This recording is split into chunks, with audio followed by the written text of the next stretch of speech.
Oh, the Quaker silence. I was at a wedding yesterday, most of the day. It's one of these weddings of nice people who, when they get a little wine in them, just start going crazy. And it was loud. Oh my gosh, loud music just pounding. And I kept thinking to myself, tomorrow morning I will have silence. I will sit in a room full of people and I won't have to be listening to blaring music. I can just be with my friends and have a little peace and quiet. And I turned to Joanne and she said, "Are you thinking what I'm thinking?" I said, "Yes." She said, "Good, let's go." And so we left early. And we went home and it was quiet with our dog, and we're going to the farm afterwards today, and that will be peaceful. We brought our dog with us. You've probably heard her. She's down there in the office counseling someone. So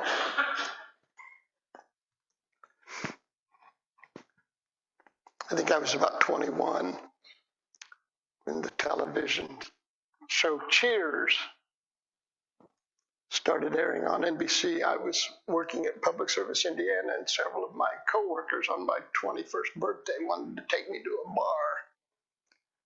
I had only been in one bar my entire life, the Green Lantern in Danville.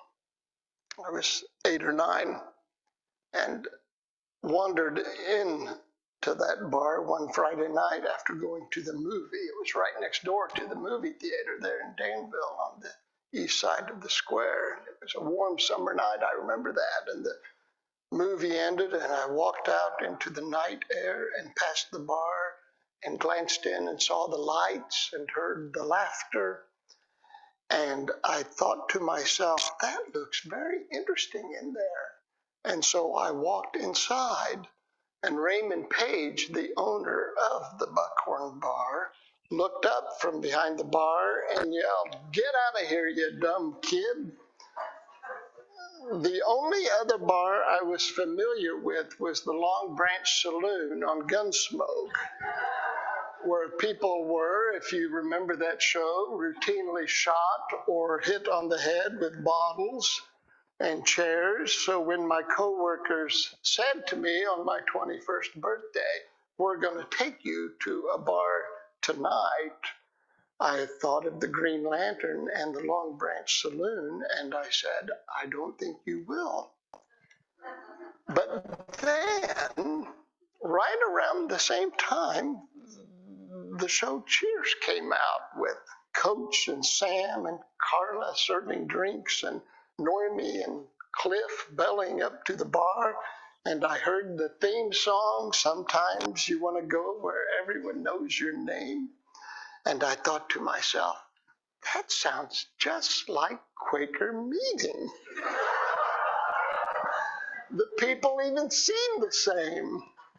A kind-hearted, clueless old guy, a sports jock living in the past, a smart alecky woman, an unemployed accountant, a know-it-all mailman. I knew those people.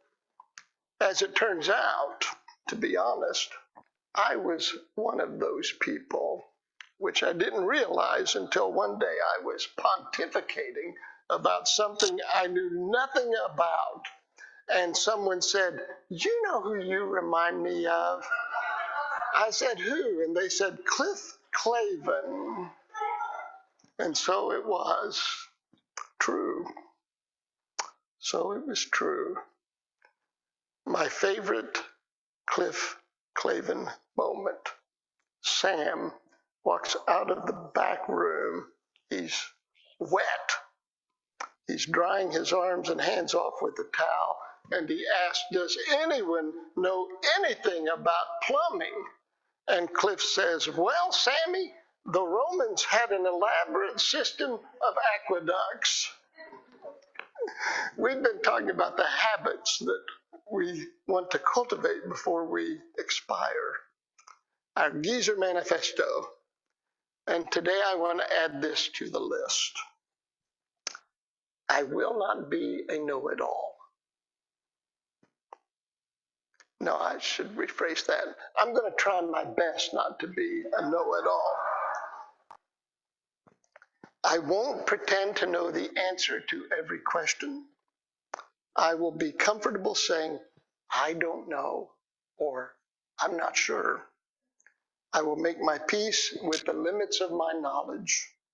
This is easier than it sounds because admitting our ignorance about something really requires deep reserves of humility. Sir Francis Bacon, in his book, Sacred Meditations, told us that knowledge is power. Knowledge is power. And if it is true that knowledge is power, then ignorance must indicate a lack of power, right? That stands to reason. If knowledge is power, then a lack of knowledge must indicate some kind of weakness, which explains our reluctance to admit that we don't know something. To say, I don't know, is to admit our shortcomings. It's a vulnerability. It is humbling, especially in a culture that values certainty. Can you imagine a presidential debate in which one of the candidates answered a question by saying, I don't know the answer to that.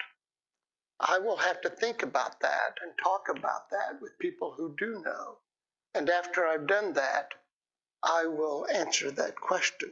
They would be toast because we elect people who stand up and say, I have the best answers.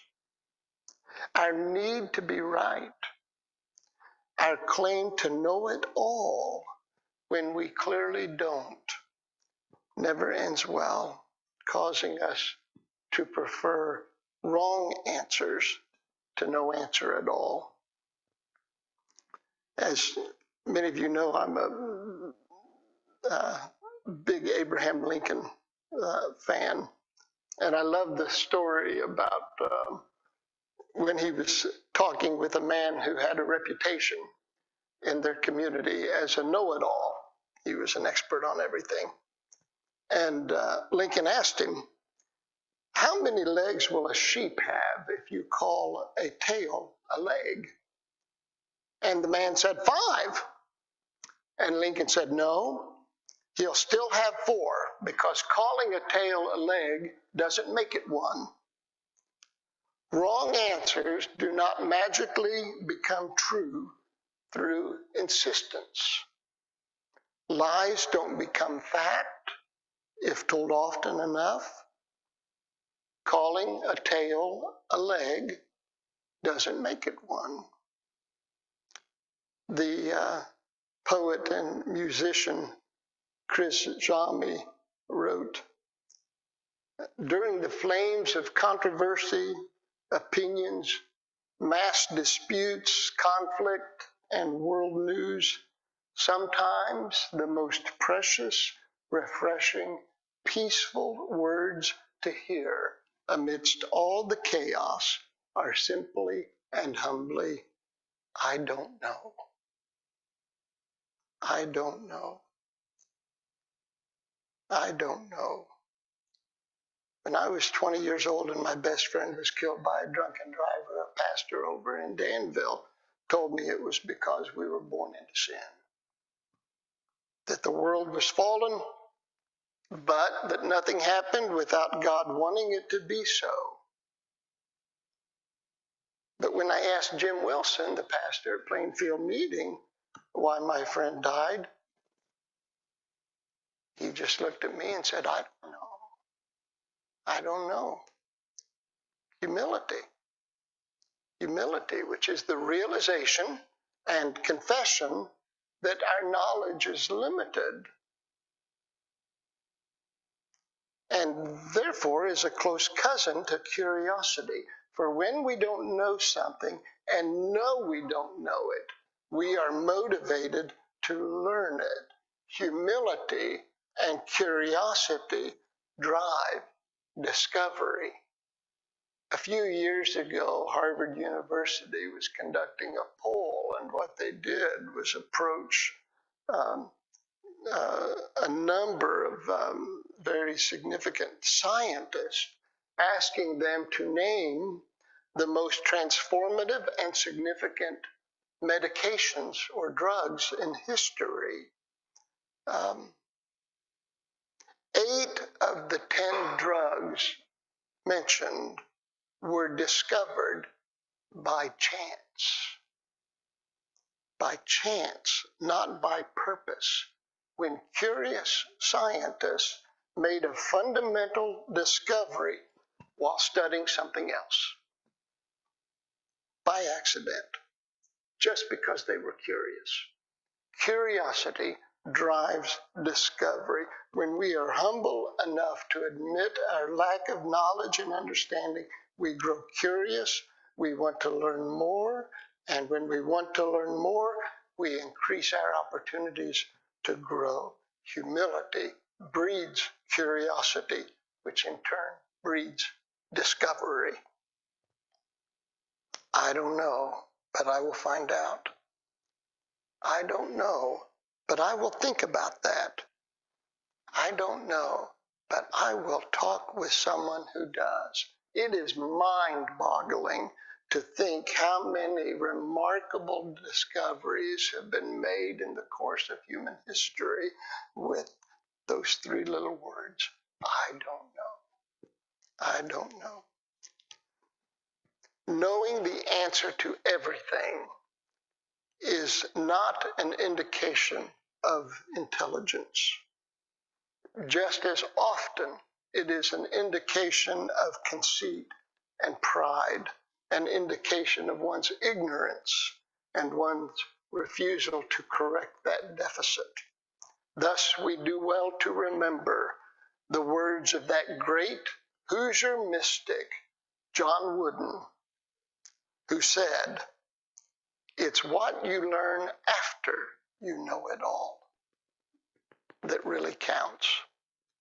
It's what you learn after you know it all that really counts." And I met an old friend named Judy. I've known Judy 45 years. She said, "I'm turning 80 this year." I said, "What you going to do?" She said, "I'm going to see the world from another perspective. I'm going to get my pilot's license."